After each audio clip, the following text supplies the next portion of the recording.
Hello बच्चों, तो आज हम पढ़ते हैं इलेक्ट्रॉनिक विन्यास। और तत्वों के इलेक्ट्रॉनिक विन्यास को सीखने के लिए ये ज़रूरी है कि उस तत्व का परमाणु क्रमांक अपने को आना चाहिए।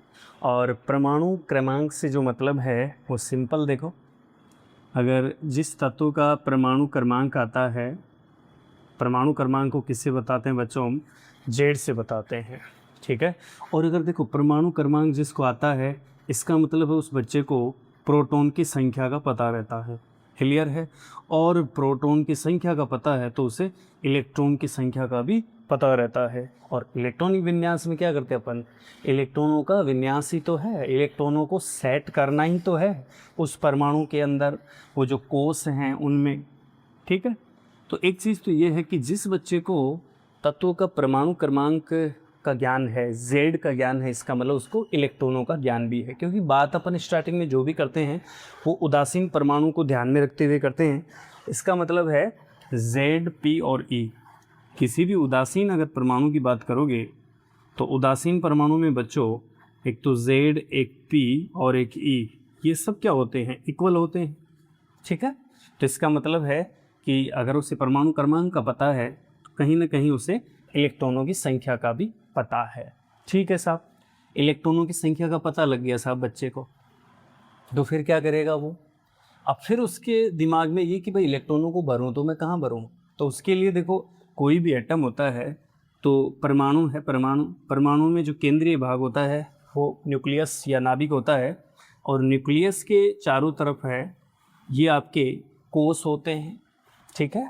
वृत्ताकार कोष पाए जाते हैं, कोषों की संख्या जो है, और इनके कोषों के जो नाम हैं उनको अपन ये कह सकते हैं जैसे के, एल, ऐसे एम, एन, ये जो हैं ये, और इनमें इलेक्ट्रॉन को भरना है।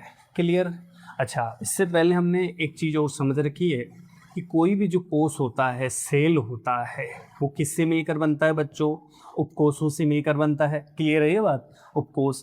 और उपकोष किससे मिलकर बनते हैं? कक्षकों से मिलकर बनते हैं, ऑर्बिटल से। ऑर्बिटल्स में क्या चीज़ होती है? इलेक्ट्रॉन होते हैं। ऑर्बिटल में क्या होते हैं? इलेक्ट्रॉन। इसका मतलब ये हुआ कि अगर कोई पूछे कि भाई इलेक्ट्रॉन तो कहाँ रहता है, तो इलेक्ट्रॉन का कहने का मतलब वो कक्षक में भी है, इलेक्ट्रॉन उपकोष में भी है, और इलेक्ट्रॉन आपका कोष में भी है। क्लियर है ये बात? ठीक है। अच्छा, कोष की जब अपन बात करते हैं, ये बात कर ली अपन ने, जैसे हम यहाँ से बात करें कि के, एल, एम, एन, ऐसे हमने ये कक्षक जो है वो माने हैं। और इसमें अगर संख्या की बात करें तो न्यूक्लियस या नाभिक के जो पास होता है वो के होता है, जहाँ एन का मान 1 हो जाएगा, फिर ये 2 हो जाएगा, फिर यहाँ से संख्या तीसरी, ये चौथा कोष। किस टाइप से अपन बात करते थे? तो यहाँ से सिंपल, यहाँ ये 1 नंबर का, ये 2 नंबर का, ये 3 नंबर का, और ये 4 नंबर का है ना, इस टाइप से। और भी आगे हम बता सकते हैं नंबर। तो इसमें उपकोषों की अगर बात करें तो हम जानते हैं मेनली जो उपकोष होते हैं वो एस, पी, डी और एफ होते हैं। क्लियर? और जो हमने कहा था कि जो उपकोष होंगे कोष में, वो उसकी संख्या के अनुसार होंगे। जैसे यहाँ मैं लिख दूंगा 1s आएगा, फिर यहाँ दूसरे में 2s और 2p आएंगे, तीसरे में 3s, 3p और 3d बनेंगे, चौथे में 4s, 4p, 4d और 4f बनेंगे, इस टाइप से। और सिंपल सी बात ये थी कि आप बाऊ का जो सिद्धांत था, आप बाऊ सिद्धांत, उसकी सहायता से किसी भी तत्व का इलेक्ट्रॉनिक विन्यास लिखा जा सकता है। ध्यान ये रहे अपने को कि कौन से तत्व में जो है वो आपका एक्सेप्शन है, अपवाद है। क्लियर? ये चीज़, तो ये चीज़ इसी प्रकार से जैसे अपन कक्षकों की बात करें तो यहाँ कक्षकों के नंबर अपन बता सकते हैं कि एस जो कक्षक होते हैं, या एस जो उपकोष है वो कितने कक्षकों से मिलकर बनता है, तो वो वाली बातें यहाँ पर लिख सकते हैं। जैसे एस है आपका, इसमें 1 कक्षक हो जाएगा। ऐसे ही अगर 2s और 2p को अपन मिला के बात करें कि भाई तुम्हारे में कितने कक्षक हो जाएंगे, तो इसमें s में 1 कक्षक होता है, p में 3 कक्षक होते हैं, तो टोटल कक्षकों की संख्या भी निकाली जा सकती है 4। ऐसे ही देखो तीसरी कक्षा या कोष है, उसके अंदर s, p, d ये 3 उपकोष हैं, तो इनमें तीनों में मिलाकर जो कक्षक हैं उनका नंबर बताया जा सकता है। क्योंकि s में 1, p में कितने होते हैं 3, डी में कितने होते हैं 5, तो टोटल कितने हो गए 1 और 3 4, 4 5 कितने हो गए आपके 9। ऐसे ही देखो इसके लिए चौथी कक्षा के लिए जो कोर्स SPDF है उनमें भी आप जो है वो कक्षकों का नंबर बता सकते हो बच्चों। कैसे देखो आपका S के अंदर कितनी हो जाएगी 1, P में कितने 3, D में कितने 5 और F में कितने हो जाएंगे 7। इस प्रकार से यहाँ 16 कक्षक आ जाएंगे। और एक कक्षक में इलेक्ट्रॉनों का जो नंबर होता है, एक कक्षक में 2 इलेक्ट्रॉन होते हैं मैक्सिमम। पहले वाले वीडियो में आपको बताया जा चुका है कि जो भी कक्षक में इलेक्ट्रॉन होते हैं आपके, वो एक दूसरे के विपरीत चक्रण में रहते हैं। अगर एक आपका क्लॉकवाइज दिशा में घूमता है तो दूसरा इलेक्ट्रॉन एंटी क्लॉकवाइज दिशा में घूमता है। एक तो ये जनरल बात अपने को माइंड में रहनी चाहिए जब भी हम इलेक्ट्रॉनिक विन्यास से लिखें। अब एक एक करके अपन तत्वों का इलेक्ट्रॉनिक विन्यास, साथ में आयनों के इलेक्ट्रॉनिक विन्यास की भी बात हम करेंगे। तो वो देखते हैं, स्टार्ट करते हैं अपन। और कुछ एक्सेप्शन की बात होगी वो भी बताई जाएगी। और लास्ट में एक और चीज़, लास्ट में एक सवाल आपसे करूंगा, तो उसका जो है आंसर आप मुझे बताओ, या जो भी एक्सप्लेनेशन हो वो आप बताओ। और जैसे जिन बच्चों का मान लो इलेक्ट्रॉनिक विन्यास में अगर अच्छी पकड़ है तो वो हो सकता है वो बच्चे थोड़ा सा या तो ऐसे कर ले कि जो स्पीड है वीडियो की वो आप डबल कर लो, या फिर थोड़ी बढ़ा के भी उसको देख सकते हैं अगर कहीं ना कहीं इलेक्ट्रॉनिक विन्यास में प्रॉब्लम कम है तो। और जिन बच्चों को प्रॉब्लम रहती है, बेसिक बातों का ज्ञान नहीं होने की वजह से समझ में नहीं आता है, तो वो अपना जो नॉर्मल स्पीड होती है उसी पे देखते रहें। ठीक है, तो अपन बात करते हैं। वैसे तो सबसे पहली अगर बात करूँ मैं, तो मैंने कहा हाइड्रोजन के इलेक्ट्रॉनिक विन्यास की बात करो, वही चीज़ है हाइड्रोजन का इलेक्ट्रॉनिक विन्यास। तो देखो सबसे पहली महत्वपूर्ण चीज़ कौन सी है, देखो सभी का एक ही पैटर्न होगा। आपको ये पता होना चाहिए हाइड्रोजन का जो परमाणु क्रमांक है ना, एटॉमिक नंबर बोलते हैं परमाणु क्रमांक, एटॉमिक नंबर Z, ये कितना होता है 1। इसका मतलब डायरेक्ट ही बात करो अब तो इलेक्ट्रॉन कितना हो जाएगा 1, क्योंकि प्रोटॉन और इलेक्ट्रॉन उदासीन में क्या होते हैं, इक्वल होते हैं। इसका मतलब इलेक्ट्रॉन 1 है, और एक इलेक्ट्रॉन के लिए वही आप जो सिद्धांत देखते हैं 1s 2s 2p 3s 3p। Electronic विन्यास में केवल आप बहु बेटर है। 4s यहाँ से 3d हो जाएगा, ये 4s 4p 4d 4f, ऐसे 5s 5p 5d 5f, ऐसे ही 6s 6p, और यहाँ से 6d 7s 7p, ऐसे जितनी भी आवश्यकता है। सबसे पहले 1s भरेगा, फिर 2s भरेगा, 2p 3s 3, ये इसके बाद में ये भर जाएंगे, है ना। ये तरीका अपना जो है सबसे बेटर होगा ये इलेक्ट्रॉन भरने का। कौन से जो है उपकोष में सबसे पहले इलेक्ट्रॉन भरा जाएगा, तो सबसे पहले हम जानते हैं स्टार्टिंग यहाँ से होगी, है ना, यहाँ से स्टार्टिंग होगी, ठीक है। और यहाँ होगा आपका इस जगह, इस कंडीशन में यहाँ एंड होगा, ठीक है। ऐसे इसका मतलब है सबसे पहले यहाँ से भरोगे, उसके बाद लास्ट एंडिंग कहाँ करोगे, यहाँ करोगे तत्व के अकॉर्डिंग, ठीक है। तो इसका सिंपल इलेक्ट्रॉनिक कॉन्फ़िगरेशन 1s1 होता है बच्चों, ठीक है। आयनों की बात भी करूँगा, एक बार जो है सिंपल वाली चीज़ें सीख लो। ऐसे ही चलो मैं सीधी बात करता हूँ, क्योंकि कार्बन की बात करता हूँ, तो कार्बन का इलेक्ट्रॉनिक विन्यास कैसे, इसका सर जेड कितना, परमाणु क्रमांक 6 होता है। इसका मतलब बच्चों इसमें इलेक्ट्रॉन का नंबर भी कितना हो जाएगा, 6 हो जाएगा। इलेक्ट्रॉन का नंबर, इलेक्ट्रॉन की संख्या 6 है, तो 6 को भरने का तरीका क्या है, 1s लिखूँगा सबसे पहले, ठीक है। और ये जो कोष, उपकोष और कक्षकों का अगर अपने को अधिक जानकारी चाहिए तो पहले वाले जो वीडियो हैं आप उनमें बिल्कुल सर्च कर सकते हैं, ये चीज़ मिल जाएगी आपको बिल्कुल बेसिक से। 1s, उसके बाद में 2s है, फिर 2p है। 1s में कितने इलेक्ट्रॉन, 2 आते हैं मैक्सिमम, है ना। कैपेसिटी होती है, देखो ये सब कैपेसिटी का खेल है, SPD। ऐप S में कितने, 2 इलेक्ट्रॉन, P में कितने 6 इलेक्ट्रॉन, D में कितने 10, ऐप में कितने 14। तो इससे पहले वाले वीडियो देख कर या तो इलेक्ट्रॉनिक कॉन्फ़िगरेशन को क्लियर करो, या जितना यहाँ अब मैं समझा पा रहा हूँ उसके हिसाब से आप देखते जाओ। 1s 2s 2p में कितने रखूँ, क्योंकि 6 हैं, 2 और 2 4, कितने रहे, 2 और लगा दूँ, है ना, 6 हैं टोटल। तो इसका मतलब ये 1s 2s 2p आपका 2 हो जाएगा। तो पहली कक्षा में कितने इलेक्ट्रॉन, 2 इलेक्ट्रॉन, दूसरी कक्षा में मिलाकर कितने 4, ठीक है। दूसरी कक्षा का मतलब है ये बाह्यतम कोष कहा जाएगा, बाहरी कोष, दूसरी कक्षा, क्लियर। ऐसे ही आप बात करो, जैसे मैंने कहा ऑक्सीजन है, खास एलिमेंट की बात एक बार करता हूँ मैं। जैसे क्या कहा हमने, ये तो स्टार्ट पॉइंट है स्टार्टिंग का, जैसे हमने कहा ऑक्सीजन है भाई, ऑक्सीजन का इलेक्ट्रॉनिक कॉन्फ़िगरेशन लिखना है तो इसका Z कितना 8 याद होना चाहिए परमाणु क्रमांक। इसका मतलब इलेक्ट्रॉन का नंबर कितना है बच्चों 8 है। इसके बेसिस पर 1s 2s देख लो यहाँ से 1s 2s है ना, ये 1s फिर 2s के बाद में 2p और फिर 3s। जैसे ज़रूरत है वैसे कर लेंगे मेरे हिसाब से। देखो 2 2 और 8 हैं तो यहाँ से 4, इसकी ज़रूरत ही नहीं बनने की। ठीक है, यहाँ से अगर हम देखें तो ये 2 और बाह्यतम कोष में या दूसरी कक्षा में कितने इलेक्ट्रॉन आ जाएंगे 6। एक बार एक पैटर्न माइंड में सेट हो जाने के बाद में ये जो इलेक्ट्रॉन विन्यास है बिल्कुल आसान लगने लगेगा। ये चीज़ है तो 6 भी लिखते हैं। जैसे 10th क्लास तक जो लेवल होता है उसमें बच्चे को यही सिखाया जाता है कि पहली कक्षा में बेटा 2 है, फिर दूसरी कक्षा में ऑक्सीजन में जो है आपके 6 हैं, और ये संयोजी कक्षा भी कही जाती है दूसरी कक्षा इसके लिए ऐसे। तो ऑक्सीजन के बाद में फिर मैं चलता हूँ नियोन के पास। ठीक है, नियोन।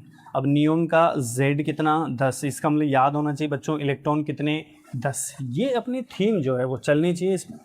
तो वही चीज़ 1s 2s 2p ये पैटर्न अपना है 2 2 कैपेसिटी के हिसाब से है ना। हम जानते हैं S P D F, S में 2 मैक्सिमम 2, P में कितने 6, D में कितने 10 और F में कितने 14। ये चीज़ दिखनी चाहिए अपने। तो यहाँ से P में कितने रख दूँ 6 रख दूँगा, सही है। इस वजह से 2 और 2 4 और ये 6 आपके कितने हो गए 10 इलेक्ट्रॉन। क्लियर। तो पहली कक्षा में कितने इलेक्ट्रॉन आए 2, दूसरी में कितने आए 6 2 8 ऐसे। ठीक है। और नियोन एक अक्रिय गैस है, उत्कृष्ट गैस है, जिसके बारे में अलग से बात करी जाएगी। ठीक है, या फिर पीरियोडिक टेबल में भी ये चीज़ बताई जाती है अक्रिय गैस। अक्रिय होने की वजह है इसके संयोजी कोष में 8 इलेक्ट्रॉन होना, क्योंकि 8 इलेक्ट्रॉन होना स्थायित्व को बताता है। ठीक है, इस वजह से किसी के साथ कोई लेन देन नहीं होता इसका। इस वजह से ये नोबल या जो है अक्रिय गैस की श्रेणी में आती है। यहाँ से 2 8 का ये कॉन्फ़िगरेशन आ जाएगा। ठीक, ऐसे ही बच्चों अगर और अपन बात करें, देखो और क्या चीज़ है, सोडियम को पकड़ो। सोडियम भैया तुम्हारा Z कितना 11 है। अच्छा जी, तेरे में इलेक्ट्रॉन कितने यार 11 है। ओके, तो तेरा कॉन्फ़िगरेशन 1s 2s 2p ये तरीका रहेगा अपना 1s 2s 2p 3s। Clear. यहाँ से 2 कैपेसिटी और यहाँ चूँकि कैपेसिटी 2 है लेकिन रिक्वायरमेंट ही अपनी क्या है 1 है, इस वजह से 1 पर आ जाएगा। पहली कक्षा यहाँ से दूसरी ये तीसरी, पहली में कितने 2, दूसरे में कितने 8 और तीसरे में कितने रह जाएंगे 1 इलेक्ट्रॉन। ऐसे संयोजी कक्षा बोलते हैं बेटा इसको। लास्ट वाली जो कक्षा होती है इसको कौन सी कक्षा बोलते हैं, संयोजी कक्षा या बाह्यतम कोष। तो बाह्यतम कोष में इलेक्ट्रॉनों का भी ज्ञान होना जरूरी है। ठीक है ना। तो ये बड़े काम की चीज़ है, क्योंकि आपके 11th में एक चैप्टर चलता है केमिकल बॉन्डिंग, रासायनिक आबंधन।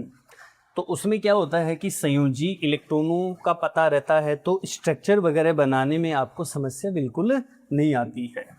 ठीक है, ये चीज़ है एक। ऐसे ही मैंने कहा कि एल्यूमिनियम चाहिए मुझे। एल्यूमिनियम बेटा Z कितना 13। हाँ जी बेटा, इलेक्ट्रॉन कितना 13 होगा और क्या। ठीक है, क्योंकि Z से पता चल रहा है उदासीन कंडीशन है इसकी। तो इस वजह से हम इसमें कैसे लिख सकते हैं, देखो 1s उसके बाद में क्या आता है 2s 2p 3s 3p ये पैटर्न सेट कर दो। 2 कैपेसिटी 6 और s की 2 13 भरने हैं है ना। 13 के हिसाब से देख लो कितना यहाँ पे 1 आ जाएगा, क्योंकि 2 2 4 6 10 2 12 और 1 13 13 हो गया। ऐसे संयोजी ये इसमें पहली कक्षा में कितने 2, दूसरी कक्षा में है ना दूसरी का S दूसरी का P मिला के 6 और 2 कितने हो रहे हैं 8। समझ रहे हो बात को। और तीसरी संयोजी कक्षा में टोटल कितने हैं 3। इसलिए तो एल्यूमिनियम की वैलेंसी जो होती है वो 3 होती है, और ये 3 इलेक्ट्रॉन निकाल कर, क्योंकि मेटल होती है इस वजह से ये प्लस के 3 में आता है। क्लियर है ये बात। ओके, ये हो गई एल्यूमिनियम। और एक चीज़ और अपन इसमें ऐड कर सकते हैं कि अगर इसको अपन छोटे रूप में लिखना चाहते हैं, शॉर्ट रूप में इसको लिखना चाहते हैं इलेक्ट्रॉनिक कॉन्फ़िगरेशन को, तो एक काम कर सकते हो आप लोग, इसमें अक्रिय गैस विन्यास को पहले लिख सकते हो। जैसे ये विन्यास किसका है, ये नियोन का विन्यास है। किसका विन्यास है ये, नियोन का। तो नियोन के विन्यास को आप यहाँ लिख सकते हो, ये 10। ठीक है, और इसके बाद में कौन रहा 3s2 3p1 येलो साहब, ऐसे लिखा जा सकता है। अक्रिय गैस को रख दो, उसका विन्यास अपने आप ये मान लिया जाएगा कि यहाँ अक्रिय गैस का विन्यास रखा गया है। ओके ठीक। ऐसे ही आप क्लोरीन के पास चल लो एक बार। तो क्लोरीन क्या कहती है भाई, तुम्हारा जेड बता पहले तो। हाँ मेरा जेड 17 है, तो इलेक्ट्रॉन भी तेरे कितने होंगे, 17 होंगे, 17 होंगे बच्चों।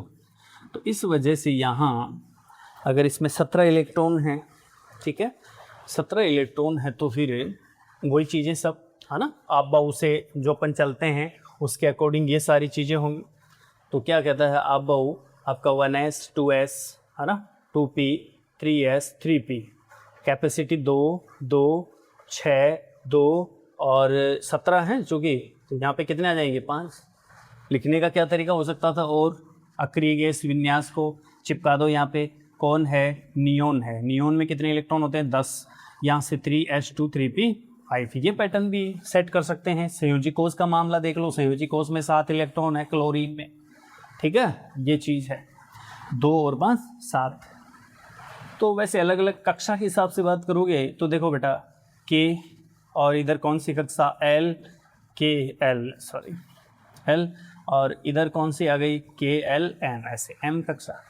तो इसके लिए हम जानते हैं कि ये पहली दूसरी तीसरी है। तो यहाँ से अगर 10th क्लास 9-10 क्लास का बच्चा लिखता है तो उसको जो है उसके हिसाब से बता दिया जाता है कि पहले कोष पहले ऑर्बिट में जो है इलेक्ट्रॉन यहाँ 2 होंगे, फिर यहाँ से चेक करेगा यहाँ 8 हैं, फिर यहाँ कितने हैं 7, 2 8 7, इस तरीके से लिख दिया जाता है। फिर ये चीज़ ठीक है, ये चीज़ ओके। फिर पकड़ते हैं भाई कैल्शियम को, पकड़ो एक बार, पूछो बेटा तेरा जेड कितना है रे, कैल्शियम बेटा तेरा जेड कितना है, 20 है भाई। इलेक्ट्रॉन कितने होते हैं रे यार तेरे में, 20 इलेक्ट्रॉन होते हैं। फिर बता दो क्या कहाँ से, आप बाऊ से आ जा, 1s 2s 2p 3s 3p, ये वाली स्थिति बताओ पहले। और एक बार बढ़ लो, 2 2 6 2 और 6 18 हो गए।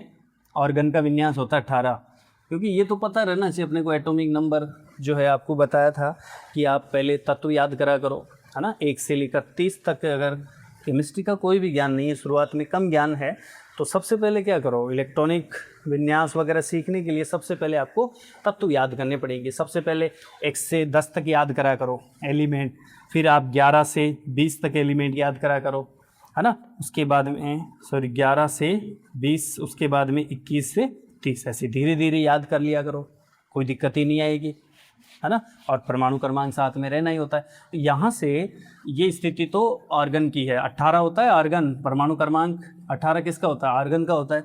यहाँ से मुझे बताओ, क्योंकि यहाँ से तो पूर्ति होगी नहीं, 20 इलेक्ट्रॉन चाहिए, तो 20 के लिए 3s हो गया, 3p हो गया, किसका नंबर आएगा 4s का, ये महत्वपूर्ण चीज़ है ना।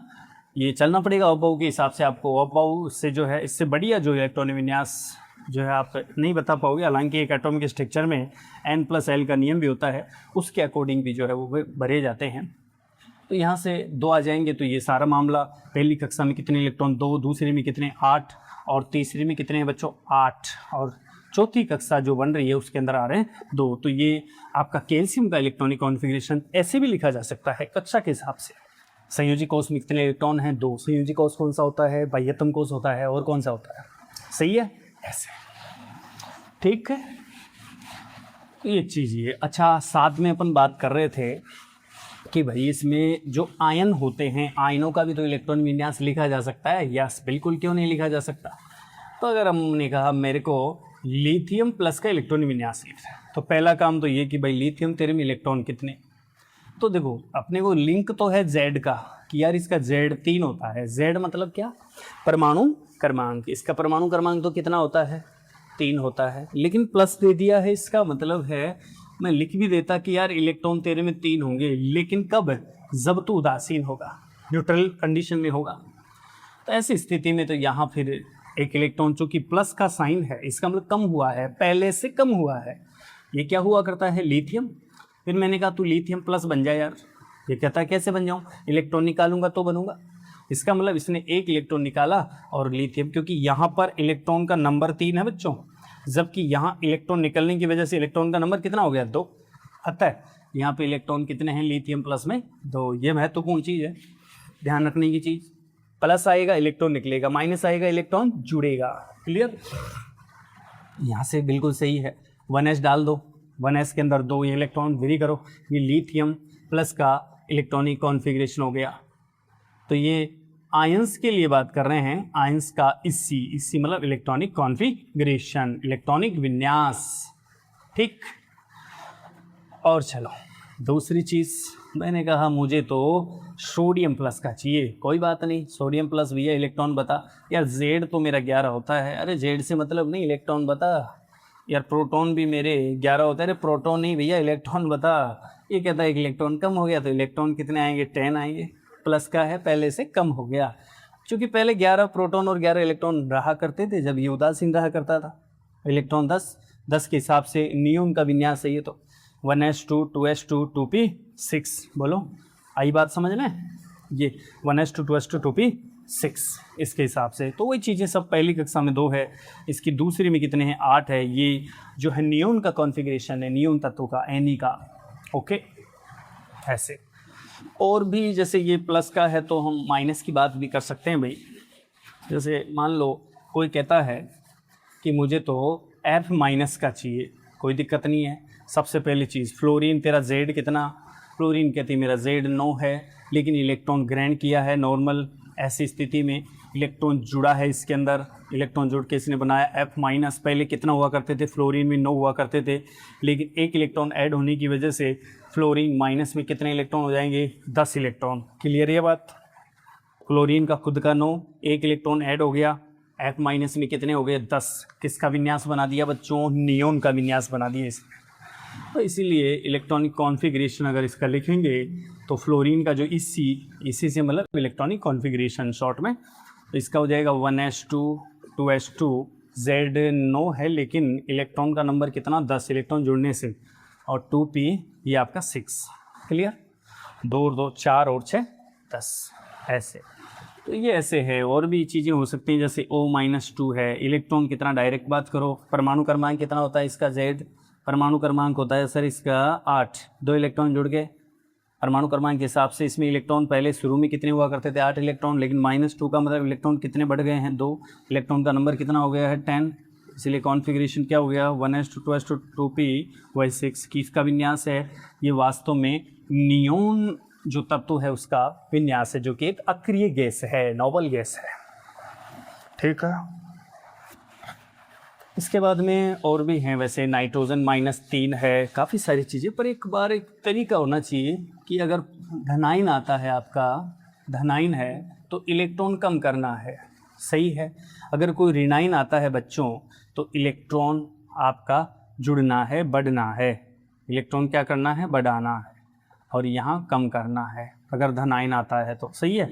जैसे मान लो ये Mp प्लस है, Mp या माइनस है, तो पॉजिटिव वाली कंडीशन में इलेक्ट्रॉन को कम करके बात करो, नेगेटिव वाली कंडीशन में इलेक्ट्रॉन को जोड़ के बात करो, जितना भी इस पे चार्ज लगा हुआ है उसके हिसाब से। और वही काम वही होता है, आबो के हिसाब से जितने इलेक्ट्रॉन होते हैं उसके हिसाब से भर दिया करो, सही है।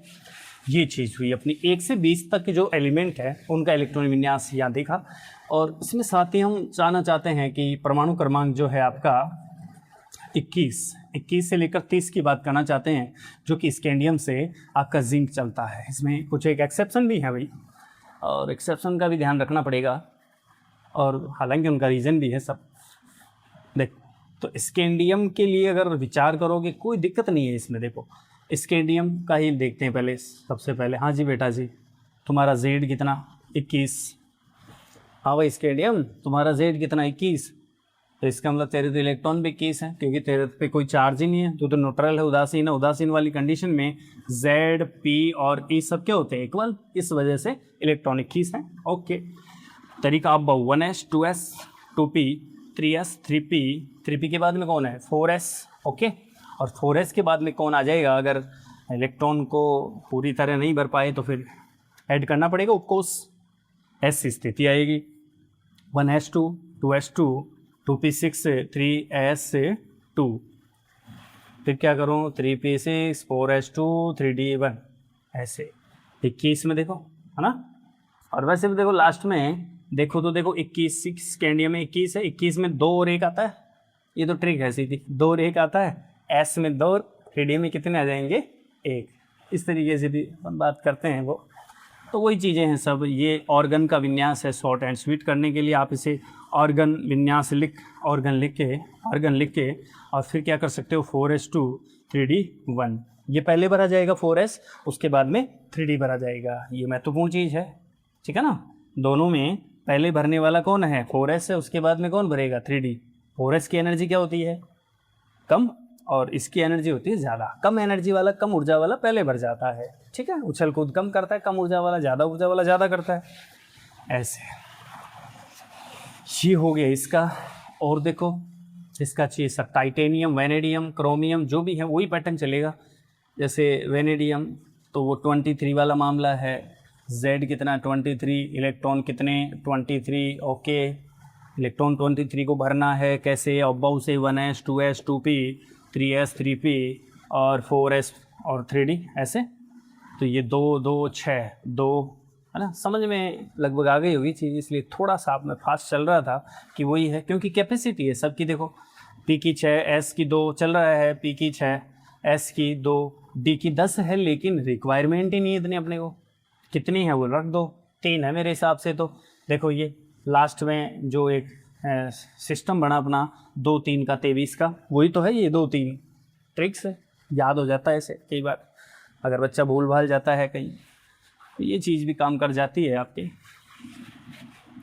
ठीक है। ऐसे ही क्रोमियम की बात करो 24 है, और 24 मतलब जेड इसका 24 है, तो इसका मतलब इलेक्ट्रॉन भी कितने हैं बच्चों 24 हैं। ये थोड़ा सा के अपने आप में एक्सेप्शन बताने वाली चीज़ है, हालांकि क्या बताए एक्सेप्शन रीज़न है इसका, तो है ना, हर चीज़ का तो रीज़न होता ही है। खैर तो इसमें देखो ऑर्गन से बात कर लो, ये 18 इसको खिला दो, सही है।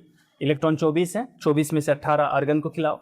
उसके बाद में नंबर किसका था 4s का, और उसके बाद में 3d का। होना क्या चाहिए सर, होना क्या चाहिए 24 में देख लो आप 2 और यहाँ 4 आएगा, ऐसा नहीं करना इसमें, ठीक है। होना तो ये चाहिए था, लेकिन हुआ क्या है बच्चों, ये तो 3d5 जो विन्यास होता है वो स्टेबल विन्यास होता है, स्थायी विन्यास होता है। अतः इलेक्ट्रॉन यहाँ और इन दोनों में ऊर्जाओं में अंतर भी कम होता है। 4s और 3d जो कोष होते हैं उनकी जो ऊर्जाएं होती हैं ना बच्चों, वो काफ़ी ऊर्जा में जो अंतर होता है वो काफ़ी कम होता है। इसलिए इलेक्ट्रॉन 4s से किधर कूद जाता है 3d में। इलेक्ट्रॉन किधर से किधर कूद रहा है 4s से आपका 3d में कूद रहा है। इस वजह से कॉन्फ़िगरेशन ये नए होकर क्या हो जाएगा, ये क्या हो जाएगा भाई, आर्गन 18 और 4s 3d, 4s1 एक इलेक्ट्रॉन उधर जंप करेगा, ये 5, क्योंकि 5 में रहना ज़्यादा स्थायित्व को बताता है। और चूँकि कितना कम है 5 से, 3d 5 होने से कितना कम है, एक ही तो कम है, इस वजह से एक का आना मुश्किल थोड़ी है, आसान है काम, ठीक है। ये थोड़ा सा ध्यान रखना पड़ता है, क्योंकि इसमें जैसे 3d 5 पे और 3d 10 ऐसे जो विन्यास हैं, 3d लगाओ ठीक, पर D5 और D10 जो विन्यास होता है ये होता है अर्धपूरित स्थायी विन्यास कहा जाता है, अर्धपूरित हाफ फिल्ड, है ना, स्थायी विन्यास। और ये होता है पूर्णपूरित, है ना, पूर्ण भरा, पूर्णपूरित, दोनों में ही स्थायित्व होता है। ज़्यादा स्थायित्व D10 में होता है, वैसे D5 में कम होता है। तो ऐसा बनाने के लिए जो है इसमें कितना कम था, केवल एक ही तो कम था, इसलिए 4s का इलेक्ट्रॉन 3d में कूद गया स्टेबिलिटी के लिए, स्थायित्व के लिए। अच्छा, ऐसी ही चीज़ देखो आगे भी आप बढ़ सकते हो। और मैंने कहा था एक मैं क्वेश्चन भी आपसे करूँगा, देखिए आप लोग लास्ट में कैसे क्या है, अभी बस जस्ट पूछने वाला ही हूँ। एक और चीज़, जैसे आगे बढ़ोगे मैग्नीज में कोई दिक्कत नहीं आएगी बच्चों, मैग्नीज 25 होता है और इलेक्ट्रॉन का नंबर भी 25। बार बार क्या अब उसमें मैं प्रोटॉन लिखता जाऊँगा, परमाणु क्रमांक लिखूँगा, ये दिख रहा है यहाँ पे परमाणु क्रमांक, क्योंकि मैं पहले बता दिया था मैंने कि जैसे किसी भी तत्व के प्रतीक को X से लिखते हो तो यहाँ Z लिखा जाता है और ऊपर द्रव्यमान संख्या मास नंबर लिखा जाता है, यहाँ आपका एटॉमिक नंबर लिखा जाता है। तो चलो ये मैंने 25 एटॉमिक नंबर लिख दिया, इसका मतलब इलेक्ट्रॉन का नंबर कितना हो गया 25। यह भी वही चीज़ है, सब आर्गन से मिलो आप, तो 18 खिलाओ इसको, फिर क्या रहा 4s और 3d, कितना मामला है 2 5 का, ये होगा और क्या है, आसान है काम नहीं ऐसे। और इसी टाइप से आप क्या करो, जैसे और भी आगे वाले उनका बना दो, लेकिन एक मैं सीधी बात कर लूँ, जैसे कॉपर है ना, यहाँ भी स्टार है, ये कॉपर भी अच्छी चीज़ है। कॉपर का होता है 29 और 29 का मतलब हो गया यहाँ पे आपका कॉन्फ़िगरेशन लिखना है तो इलेक्ट्रॉन का नंबर तो 29 है ही है। Okay sir. फिर आर्गन को खिला दो 18, क्योंकि ज़्यादा बड़ा लिखना पड़ेगा तो ऑर्गन वो 1s2 2s2 2p6 3s2 3p6 हो जाएगा ऑर्गन।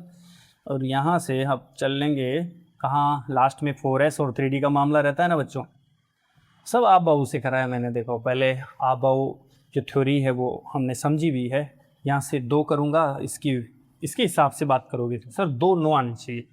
अरे भैया 9 की जगह जैसे 9 स्थायी विन्यास क्या होता है 10 d10 होना, तो कितना कम है, एक ही तो कम है, ऊर्जा में अंतर भी कम है, आराम से इलेक्ट्रॉन कूद जाएगा कम ऊर्जा के साथ, एक इलेक्ट्रॉन कूदाना था। तो यहाँ से 4s से कहाँ चला गया 3d में, ये विन्यास न होके क्या हो जाएगा 4s1 3d 10 और आर्गन साथ में रह गई 18 इलेक्ट्रॉन लेके। ये इसका सही इलेक्ट्रॉनिक विन्यास होगा, जिसका रीजन होगा 3d 10 स्थायी विन्यास होने के कारण। ओके, अब एक अपना सवाल सुन लीजिए जिसकी हम बात कर रहे थे भाई, और वो सवाल है ये क्वेश्चन है क्या, आपको बताना है क्या सर कि Fe2+ का सही इलेक्ट्रॉनिक विन्यास